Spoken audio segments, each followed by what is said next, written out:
Income tax department आपके ITR को assessment year 25-26 के लिए 31 दिसंबर 2025 तक प्रोसेस कर सकता है, जिसे हम 143(1) का इंटीमेशन कहते हैं।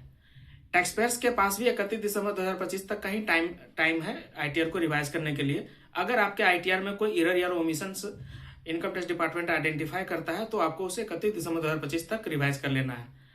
अगर इनकम टैक्स डिपार्टमेंट ने नियर बाई 31 दिसंबर के आसपास आपका आईटीआर प्रोसेस किया तो आपको पास आईटीआर को रिवाइज करने के लिए टाइम नहीं बचेगा।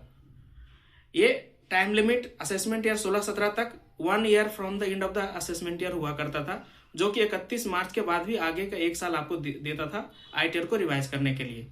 असेसमेंट ईयर 17-18 से इन्होंने इसका टाइम लिमिट कर दिया up to the end of the assessment year, यानी कि 31 मार्च तक।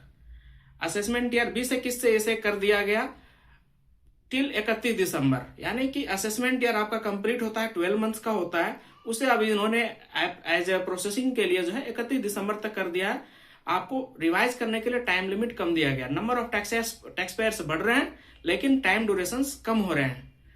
तो अगर आपका आईटीआर अगर नियर बाय 31 दिसंबर को प्रोसेस होता है तो आपके पास ऑलमोस्ट निग्लिजिबल टाइम रहेगा उसे रिवाइज करने का। तो अगर आप चाहते हैं कि आईटीआर रिवाइज करने का टाइम लिमिट को गवर्नमेंट एक्सटेंड करे तो हमारे इस वीडियो को लाइक एंड शेयर कीजिए और अपनी आवाज को बुलंद कीजिए।